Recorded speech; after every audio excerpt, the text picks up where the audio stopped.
All right, guys. So we got the 2025 4Runner. This is the TRD off-road, and today we're going to show you how to turn off that maintenance required sign after getting a fresh oil change. So pretty simple. And let's go ahead and go inside of the vehicle, and I will instruct you on how to do this.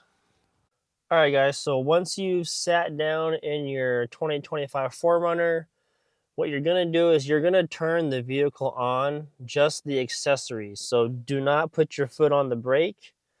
What you're going to do is you're just going to press this button without pressing the brakes, and then this will turn on just your accessories.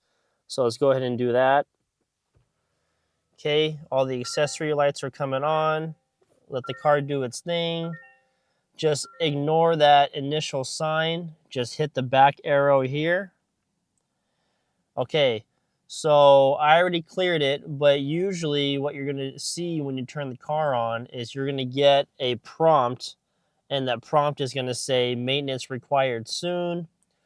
And even after getting an oil change, unless you clear the code, you're still going to get that. So I'm going to show you how to clear that code. So this prompt keeps coming up. Just ignore it because we're not going to turn the car on. So go ahead and just back out of this. Now what we're going to do, you're going to hit the right or the left arrow, doesn't matter. And then it's going to come to your settings. And then scroll over to setting 1, because more than likely that's the settings that you're on. You have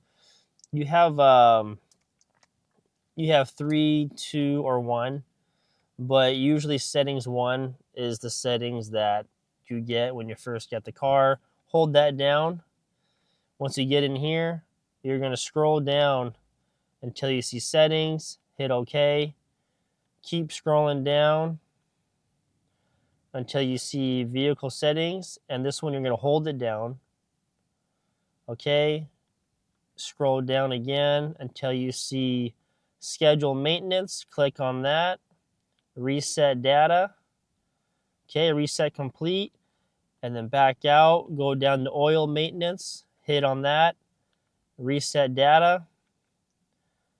Reset complete. So now you just successfully cleared that oil, or you just successfully cleared that maintenance required soon prompt. Now when you go to turn on your vehicle, so now put the foot on the gas, turn it on, and now that prompt does not pop up anymore. As you can see, it's cleared. So this is how you turn off the oil maintenance required prompt after getting an oil change. I hope this helps someone. Take care. God bless. Don't forget to subscribe.